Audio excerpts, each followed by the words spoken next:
So you're with Property Mythbusters. Hi, I'm Ken from Avvora Finance. No, is that not right? Yep. I'm John Gilmovich from Real Property Manager. And I'm Debra Beck-Mewing from Crave Property Advisory. So we're here to bust the myths around the contradictions and misleading information in the property investing space. For the next 10 minutes, we'll be discussing the myth that free property seminars will teach us how to invest. So who would like to start today? Well, that's I'll kick it off if you like. It's one of my favourite topics to discuss. So I think the theme the next 10 minutes is really about whether the free property seminar is in fact educating you on the right way to invest, or is it in fact a front for a property spruiking scam? Yeah. I guess the big question is, how do you tell? Yes, How do you tell the difference? Yeah.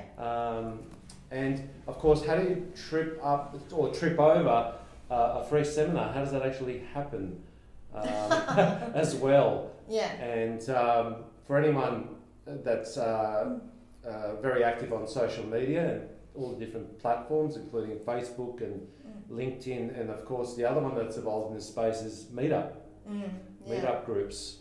We'll find ads running constantly, inviting them to the free property seminar. Yeah, that's right. So what happens when you sign up?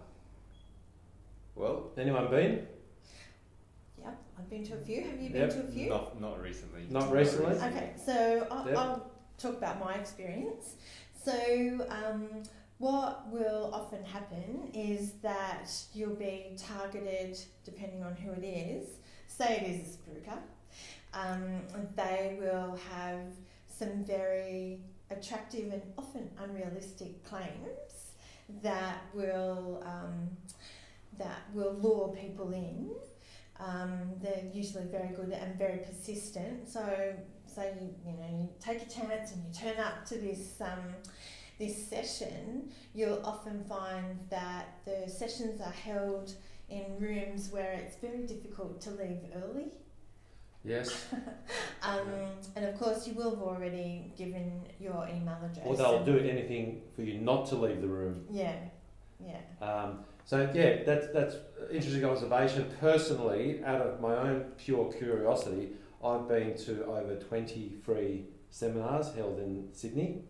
What, in the last 2 weeks? Not in the last 2 weeks. In the last, let's say, couple of years. Yeah. I've tried and tested them all, incognito as just a consumer. As John Doe. As John Doe, and not as a professional real estate agent and investor. Oh, that's good. A couple of things that I found is the hooks are usually around building your wealth and building it quickly. Yeah. So the pitches are usually targeting the get rich quick type approach. And anyone can fall prey for that because it sounds fantastic, right? Invest in property, no money down or very limited, and replace your income, replace your personal income within a few years, and basically retire on a rental property. Yeah, but that's what I say. I help people do. Yes, legitimately. Yeah, exactly. Legitimately. So how is it different? Yeah. Yeah, so that's generally the theme. It's around hooking people into building wealth via property very quickly and not slowly. Yeah. Which is generally the property investing way that you build your wealth slowly. So signing up and getting hooked into that is very easily to do, to put bums on seats at such events, because everyone's eager to create wealth. And sometimes you'll see that spruikers will work with accountants or some big mortgage broking houses, because the spruikers will be paying the accountants, financial planners and mortgage brokers a commission. And of course the property developers. as well, getting commissions on that front, and we've spoken about this on the last topic. So the showmanship is the front, and this is how you can tell, or as a giveaway, the showmanship, the free seminar, the razzmatazz. The razzmatazz. Very They're all expensive. very, very polished. High pressure. Very, very polished and high pressure. Seminars is the front for the developers selling their stock, or them selling you the stock. Well, one thing that I'd probably say, because it is probably hard to distinguish, like before going or attending, but you can also kind of get some ideas from, or extract some information from the session. Some good strategies. Yeah, because I guess a lot of times, and one thing that you probably notice is that there's no real talk about risk mitigation, what happens when it doesn't go well, or things like that. There's always a focus on this is what will happen, this is, all the pros versus, no cons, or very, very, very little, because I mean, with anything... So they only show the upside, they always show and the there's upside. no downside. No. And upside is very up. Yeah, skewed. Extremely. So it's always good to kind of balance out. So when you don't hear too much about, okay, well, here's a contingency plan, or here's what you can do, etc., that's probably a red flag. But you can probably learn a couple of, typical strategies, and, highlighting the strategy strengths and things like that, because that's what the purpose would be, to show how, how well it performs, what its strengths are, what you can do with it. So you can kind of, work out, negative gearing, positive gearing, small resi development, subdivision, renovation. There's like a whole bunch of different things that I think you could probably, but just, I don't know, in terms of signing up for something like post the seminar, I guess that's where you have your ears up, and just, have a think about it before committing to buy something. Yeah, and one of the warnings I would give people, because typically the bad type of seminars are often where it's all new property or off the plan. House and land. House and land, usually in remote areas, usually in suburbs you've never heard of. Never heard of, and it's usually pitched as, the next great hotspot, wherever it may be around Australia, that you've never heard of. Yeah, exactly. That is a red flag, and the way that you can protect yourself against that is any claims that are made. After the seminar, just go and have a look on any of the free platforms, so realestate.com, Domain, one of those, and just put the suburb into the search engines, and you'll either get some good information, good comparable information, or you'll see that buying existing property is sometimes 75%, sometimes even 50% of the actual price that this new stock is being sold at. And what the new sellers will say is, you don't have to pay for maintenance, and you'll get a rental guarantee. Yes, well that's one of the red flags, the rental guarantee. That's right, because if it needs a guarantee, you should walk away straight away, because then even the people flogging the property are concerned that you're not going to be able to rent it. Anything that needs that kind of guarantee means that it probably won't rent. And it's really just about people not believing the first thing they're told. Just go and check it. There's lots of information out there, and what I offer people is, if you're presented with something like that, just give us a call at Crave, and we will do, it's just a 5-minute check, and we can point you to the right to independent data, and then the choice is yours. But what I found as well, Deborah, in my own personal experiences, is that generally if you're going into the rooms for those seminars, they're not going to let you leave without signing up to the next stage of the process, and they're going to take you through a process, and it's their sales pitch, basically. And the sales pitch after the free seminar is to sign up there and then to the consultation. Now, the consultation is the next meeting, one-on-one, where whoever the salesperson is, or the so-called property consultant, then does a personal feasibility on your personal circumstances. A plan. As in they're trying to almost pretend that they're some sort of financial advisors, and they're taking you through the numbers to tailorize a package which is an investment package which suits your personal needs.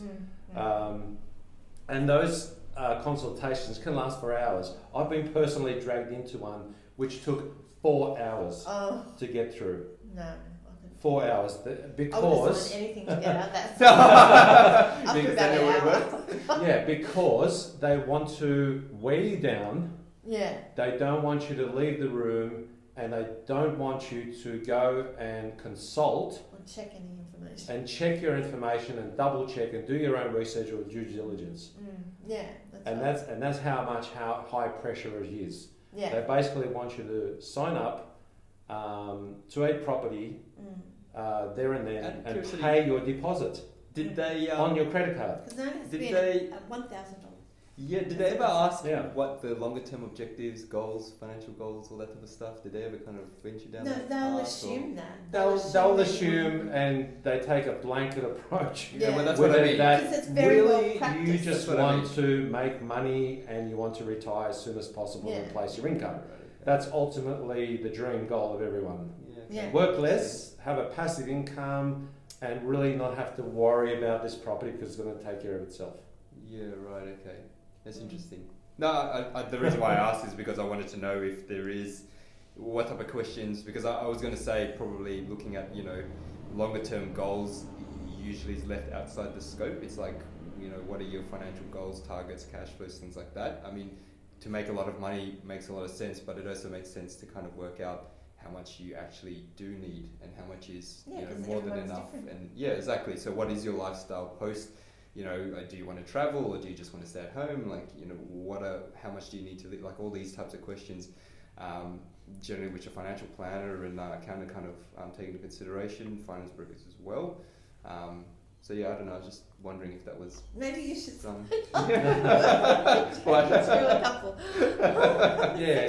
So the other thing within that sort of consultation period is that the red flag for me was that they pretty much have everyone on hand to take you through the process, and it's all done in-house. It's very well practiced, That you're using their mortgage broker, using their property consultant, you're using their solicitor for conveyancing, even their own insurance broker, their own property manager. So that's a real warning bell that even though it sounds terrific and it's going to save you a lot of time by having a one-stop shop, it's actually working against your best interests by not getting independent advice. Yeah, that's right. Even just one person in that advisory council should be independent.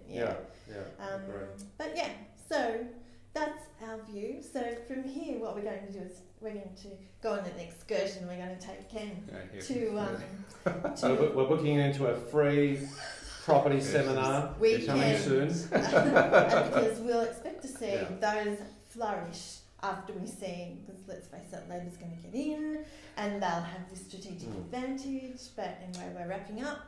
But just another thing to add, that not all free seminars are a scam or are bad. Because we run free seminars. Absolutely, and there's ones that legitimately are doing the right thing and actually educating you. But in saying that, just be mindful of signing up to super expensive, overpriced property education courses that will teach you pretty much nothing in the end.